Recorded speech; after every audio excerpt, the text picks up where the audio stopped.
前几天啊，著名的五毛周小平啊，突然开始讲人话了。他说这个北京的健康宝疯了，估计啊，他当时是被隔离在外地，怎么做这个核酸他也回不去北京，所以呢他就急了，而且他在网上还开始怼这个胡锡进。我个人感觉他的心智好像有点不太正常了。你想胡锡进那人是正牌的五毛啊，那你怼胡锡进啥意思啊？你这是想当反贼呀，是吧？但不光是他呀，还有那个天天喊着说你要自由干什么的那个李子阳，也开始羞羞答答的要起了权利。你想，现在党和政府整天在关心人民群众的健康，让你关在家里不要出门，这个李子阳呢，过去一直讲人民群众不需要自由嘛，他现在就说应该要解禁，不应该采取这种封城的方式。你看到了吗？这些所谓的五毛啊，这个社会主义铁拳不砸到他身上，他是不会讲人话的。但这个铁拳真砸到他身上的时候啊，他就会讲人话。这是这些人的共同特点。所以前两天有人跟我讲，他说王局啊，你也别天天讲疫情了。每次看你的节目之后吧，都得看2遍新闻联播，才能平复一下这个心情。你也讲点别的。行啊，咱今天呢就不讲疫情了，我就讲讲这个周小平的发迹史到沉沦史。这周小平啊，要说这2年比较沉寂，从2019年之后啊，被党和政府抛弃之后，当了个弃子嘛，其实也没怎么公众去关注他了啊。听说好像真卖起了带鱼，大家都知道这周小平有一个绰号叫周带鱼，然后呢这几年没有人理他了，他就真代言起来卖那个红烧带鱼，可见生活也不是特别如意呀。那如果是再像前几年那么风光的时候，他哪到想着去卖带鱼呢？如果佩洛西能够成功串台，那我就直播倒立和俄罗斯麦片。为啥呢？就是不用想，我们有100种办法让他去不了。什么战机半飞那都是扯淡。我跟你说，一个最简单的方法，我们在他的必经的空域和海域宣布进行实弹军事演习，你怎么过去？那根本就去不了。除非他说我就硬闯实弹演习区域，那你被打下来不就活该吗？有人说了，这美国人不敢打，中国人不敢动手，不敢打吗？那美国的好几架 U2 侦察机那是怎么掉下来的呀？竹竿捅下来的呀？要说这个周小平啊，他其实真正开始出道呢是2006年。话说2006年的时候啊，在网上突然流行了一篇文章，这篇文章啊标题非常耸动。叫什么呢？99%的中国的白领啊都会破产，而且正在走在破产的路上。这篇文章啊，其实水平挺低的啊，它基本上逻辑是什么意思呢？就是说中国的房地产市场绑架了中国所有的中产阶级。为什么这么讲呢？他说中国啊，这个房地产市场这个房价为什么在涨啊？是因为中国的这些银行都给这房地产企业融资，所以这地产开发商啊，只要拿一点点钱就可以盖房子，然后盖了房子之后还可以抵押，再去到银行贷款，然后继续去盖房子，这样就像滚雪球一样。然后呢，普通的老百姓呢买不起房子，如果这个时候银行呢还会再给你按揭，按揭呢让你其实你只要付10万块钱，你就可以买100万块钱的房子嘛。他说这其实就是一个所谓的游戏啊，正是因为这样的一个游戏过程中间，房价就一直在上涨。但他说了，他说这个游戏呀，随着 WTO 啊外资银行进入到中国，然后呢这些外资银行进入到这样的一个市场中间，他们会用正常的标准去做这件事情，于是房价肯定会崩溃。而房价一旦崩溃的时候怎么办呢？银行你想想，资产烂账破产，然后呢你不要那企业也完蛋了，因为你企业完蛋了之后，你这中产阶级的房子你都破产了，你攒一辈子钱，最后那房子可能最后打水漂了。还有就是你的企业也跟着完了，所以你也不好找工作了。所以他的这个观点就是说，99%的中国的这个白领都会破产。这篇文章当时非常火爆啊，1天的访问量高达20万。其实为什么这篇文章会火啊？其实也有一个背景，因为2005年、2006年是中国的那个房价改革之后第一轮房价上涨潮，所以呢，很多人啊就觉得房价非常贵，非常非常贵，然后很多城市的白领觉得买不起房，因为那个年代说实在的，很多人用贷款买房啊，这个意识还没建立起来。你像我当年在北京买房的时候，我是2002年买的嘛。我其实当时就不习惯用贷款去买房，我是从我自己的姐姐那儿借了几十万块钱买的房子。我一共50万的房子，我借了35万，我自己攒了15万块钱，我买了一套房子。事隔多年，我当然是很后悔了。实际当时我是如果贷款的话，买一个更大一点的房子，那就赚大了，对吧？可见那个年代的人其实对这个按揭啊、贷款呐、这个买房啊，这个很多市场经济下面这个意识还是不是特别的那种理解和接受。所以当时在市场上，在社会上有一种潮流，这个潮流就是说什么呢？就是说这个房价特别贵，然后呢还有人发起所谓的不买房运动。甚至还有一个叫于林刚的人呢，天天琢磨着大家一起凑钱买块地，然后呢，我们把这个地里头自己建房子，就是那个背景。所以这篇文章迎合了当时的那种社会思潮，一下子就火了。要说你事后看啊，这个逻辑是非常非常可笑的，这篇文章根本经不起任何推敲。而且这篇文章的作者呢叫水木周平，大家也不知道这个人水木周平是什么人啊，但是很快。这网上就开始有人吹捧这个水木周平，说这个水木周平不得了啊，这是一个专家杀手啊！你看他写的文章，这专门是批驳那些所谓的专家的，而且还是一个才子，长得特别帅的才子啊。然后呢，你去看，就专门夸周小平的这个帖子的啊，就有一个人叫《新京晚报》，这个《新京晚报》给人感觉好像是一个报纸，是不是？其实不是，就是一个个人的 ID， 他没日没夜的就在各大的贴吧里头、社区里头专门夸这个水木周平。那也不知道这个人到底是跟这个周平是啥关系，也能不知道啊。然后这篇文章之后过了1个月，更神秘的事情出现了，网上就开始留言呢，说这篇文章的作者啊是陈天桥。陈天桥大家都知道，盛大中国的总裁啊。那当时是福布斯中国排名前10的这个富豪，身家几十亿美金啊。然后呢，很多人就开始更多的去关注这篇文章。从这些迹象来看啊，我们当然就是说，文章虽然写的不怎么样，但是炒作的水平确实还是挺高的。但是事后大家都知道了，这篇文章的作者就是周平。其实那个时候的周小平还不叫周小平，叫周平。周小平的原名啊就叫周平，他是81年出生的。他们家呢是贵州人，但是他很小的时候，他们家就定居在了四川的自贡。他父亲呢是一个石油工人，这石油在线嘛，因为全国各地走嘛。那么到90年代的时候呢，这个就赶上了下岗潮，啊，就是他父亲呢也在这个下岗潮过程中间就失去了工作。所以在98年的时候呢，周小平呢后来他就写啊，他说这个他父亲下岗了之后啊，家里掏不起他上大学的钱，于是他就参了军。高中毕业的时候啊，要说这话是说的有点可笑啊，这就好比说我上不了哈佛，是因为我这个掏不起哈佛的学费，对不对？但这个有个前提就是说你考上没考上哈佛，对吧？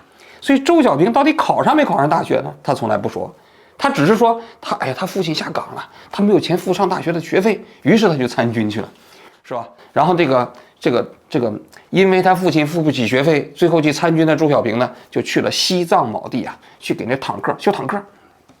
这坦克兵啊，一般来说都要求个比较矮，不能太高。这周小平我多次跟他一起做节目，在国内啊，后来他火的时候，河南电视台投其所好，专门给他做了一个电视节目，就是叫什么评论无双。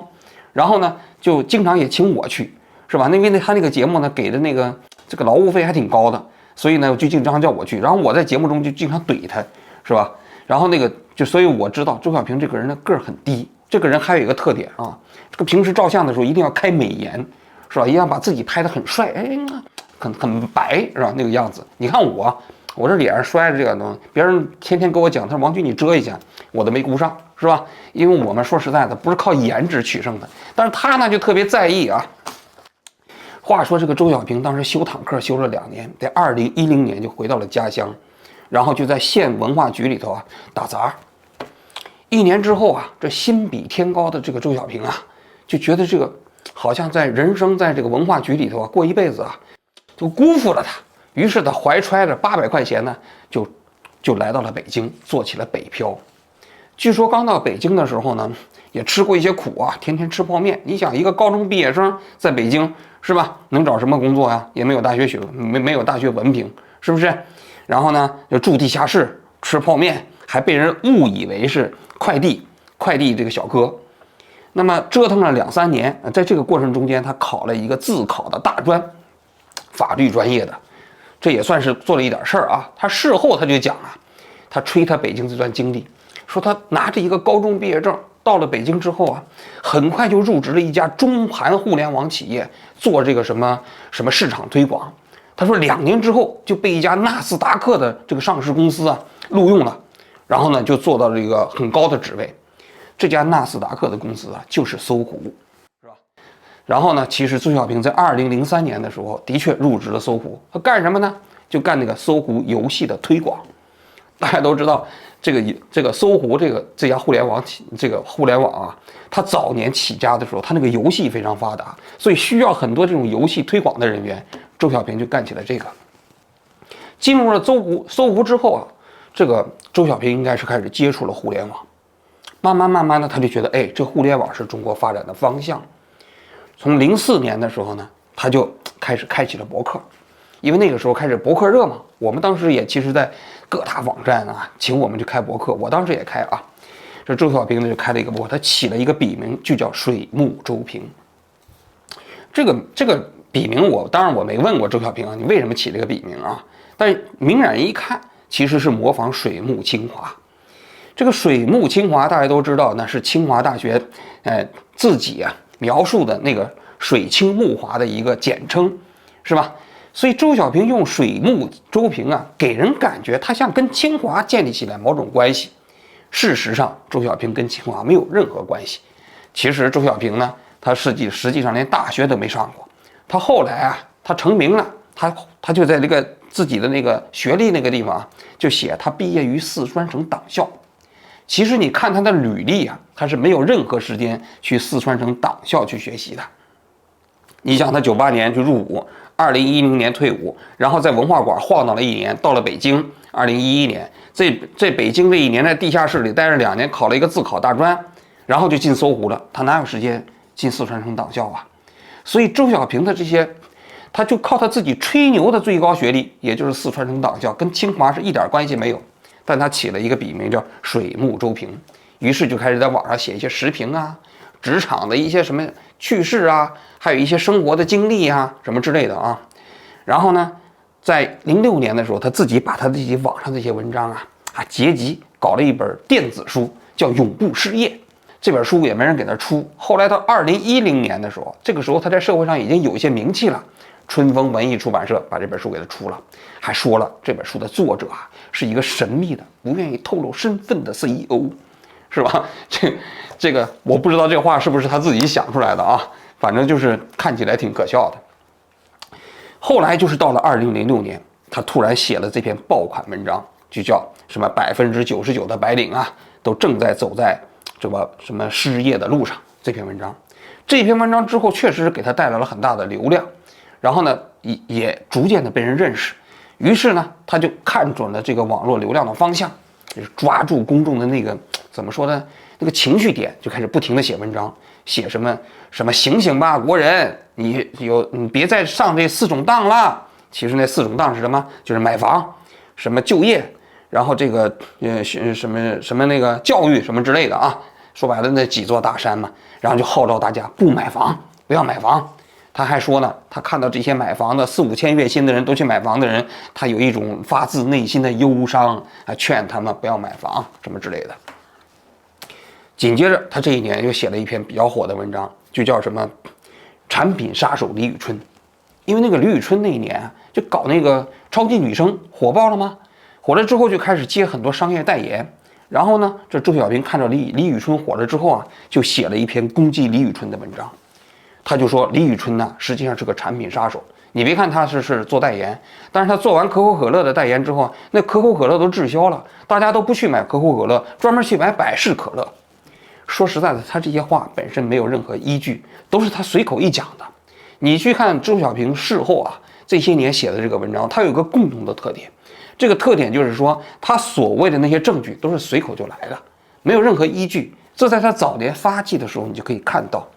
是吧？就是他从他一开始发迹的时候，他就是这个毛病。所以到2006年这一年的时候，经过他自己的精心炒作啊，他就入选了华西都市报啊网络10大红人。这网络10大红人啊，当时的黄健翔啊、韩寒呐，他呢，你想想，他是一个那个搜狐卖游戏点卡的人，也进去了。应该说他这一年还挺成功的吧。事后多年，他在讲他自己这个发迹史的时候，他就把这个华西都市报这几个字有意的省略了，就号称自己是2006年10大网络红人。其实那个时候各个媒体都在评这种网络红人，只不过他是华西都市报评出来的，但是他就把这个华西都市报这个有意给取消掉了。后来2006年的年底，这羽翼渐丰的这个周小平啊，就从搜狐离职了。离职之后，他去哪儿了呢？他自己宣称他去了一个叫中国音乐原创基地做了副总裁。但是啊，我们也查了一下，这个所谓的中国音乐原创基地啊，是这个搜狗啊，这是个酷狗啊公司啊，在广东注册的。那个任何资料里头没有显示周小平跟这个公司有什么关系，就所有周小平啊跟这家公司的关联都是他的自述，没有任何其他的支撑。但是呢，有证据显示啊，其实这期间2006年、2007到2009年之间，他在哪个公司就职呢？就在一个叫什么分贝网担任副总裁，要说职务也挺高的啊。那他为什么不愿意说他自己在分贝网工作呢？是因为分贝网后来出事儿了。就2009年啊，这分贝网被公安机关一窝给端了。为什么呢？是这分贝网啊提供这个色情聊天室，然后呢，这些总裁啊、副总裁都给抓起来了。但周小平当时没有抓起来，但是毕竟这件事情不光彩，对不对？那你毕竟你在分贝网工作是副总裁嘛，然后分贝网那些总裁叫郑丽吧，后来在2010年都被判了有期徒刑，判了6年，所以后来他就不愿意提他在分贝网工作的这段经历。但是你在网上现在你随便去搜，周小平以分贝网副总裁的名义啊，在网上接受采访啊很多次，所以这一段所谓他职场的污点，他赖也赖不掉的。那么也就是从2007年到2009年呢，据周小平自己讲啊，他的这个所谓的这个思想观念发生了非常大的变化。因为你看周小平早期的那些写的东西啊，基本上是这个愤青，就是文化程度不高的小镇青年的愤青，基本上是仇视资本，仇视这个所谓的市场经济，然后一个比较那种情绪化的语言组织那种文章嘛。你想嘛，他没读过大学是吧？也没受过所谓市场经济的训练、经济学的训练，他写这东西也不奇怪。但是从07年到09年呢，据他自己讲，他读了很多书。读什么书呢？他说他9个月就读完了《资治通鉴》，你想这速度是吧？比老毛都快，对吧？然后又读什么欧洲史啊、台湾史啊、什么亚洲战争史啊，如饥似渴啊。然后他就讲，对他影响非常大的有一个人，就叫王晓东，写了一本书叫《中国不高兴》。就那个阶段呢，是中国的民族主义情绪啊这个膨胀发展的时期。于是呢，他的思想开始发生了一些变化，就渐渐的从一个所谓的低级的那种愤青啊，开始转向了这个所谓的五毛。更有意思的事情啊，就这样一个热衷于在网络上开始炒作的人，从2010年啊到2012年，他开始神秘的消失了。事后呢，他讲啊，他说他自己找个地方去自我提升去了。那始终没有人知道他这2年的时间干什么。整个2010年啊，他的那个博客上就写了一篇文章，就叫我相信政府，我不相信媒体。等到2012年再回来的时候，水木周平啊就已经不见了，周平呢变成了周小平同志，而这个周小平同志呢，很快就迎来了他人生的高光时刻。既然美国和西方都一直在咄咄逼人，可不可以向美国输出意识形态？我们可不可以在印度培养买办？我们可不可以向日韩输出中国文化？我们可不可以在欧洲去散播毒鸡汤，培养欧洲的反思怪和逆向种族主义者？我们可釜底抽薪，一招致命。这个反制方法就是，等佩洛西一走，马上就闪电出击，清算还是提前完成祖国的统一大业，将解放台湾的时间表大胆的。我是跟老外这么讲，我说你们呢适可而止啊，把握好历史给你们最后的机会。你不要等到我们的90后、00后都成为中国社会中流砥柱的时候，你们才悔之不及。我说他们对你们不会那么客气了啊！今天不是中国人不守规矩，不是中国人不好，今天是中国人太守规矩，太给你们脸了，没人再忍了。到那个时候，我告诉你，你哭天喊地来不及了，晚了。尽早给中国结个善缘，将来你们就多一口饭吃。不要怪我没提醒你，我就这么跟他们讲。然后他们就跟我说：“哎，小平，算了，不要这样，不要这样。”我说：“怎么了？我就要这样，我就得把话给他说明白。现在我们是太惯你毛病，以后的中国人谁惯你毛病啊？